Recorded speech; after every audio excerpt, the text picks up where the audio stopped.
Plus de la moitié des clientes de bars ou de discothèques du cimetière d'Ixelles et de la place Flagey affirment avoir été victimes de harcèlement ou d'agressions sexuelles. C'est ce qui ressort d'une enquête réalisée pour le compte de la commune d'Ixelles. Et cela fait suite, bien sûr, aux révélations d'agressions dans le monde de la nuit. Ces révélations qui ont été faites en 2021 sous le hashtag Balance ton bar. Alors, de manière plus générale, en dehors de ce quartier-là, il ressort surtout que 96% des répondantes affirme avoir déjà dû faire face à au moins une situation de violence sexiste ou sexuelle.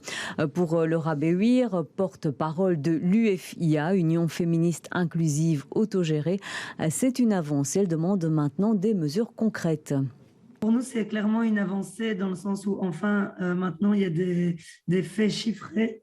Et donc, il n'y a plus moyen de se cacher derrière, on ne savait pas, on n'était pas au courant, on n'est pas sûr. Peut-être que c'est un phénomène voilà, qui est sur les réseaux, mais pas dans la réalité. Donc là-dessus, évidemment, nous, on est quand même satisfaite, même si en fait, on n'est absolument pas surprise de ces résultats. Où nous, on est très clair, en fait, c'est que ça ne sert à rien de faire plein de petites mesurettes qui se démultiplient, etc. Et qu'on préfère vraiment prendre le temps de faire des mesures fortes. Et même si elles sont moins nombreuses, que ce soit des mesures plus efficaces.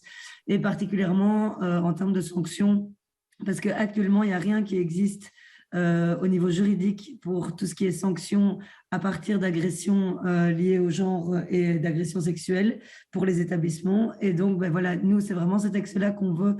Alors, c'est des sanctions par rapport au portefeuille. On n'est pas tellement dans le judiciaire, etc. Mais c'est l'idée vraiment de comprendre qu'en fait, la peur doit changer de camp. Et maintenant, on ne lâchera rien pour que ce soit le cas, quoi. Une interview d'Anaïs Corbin.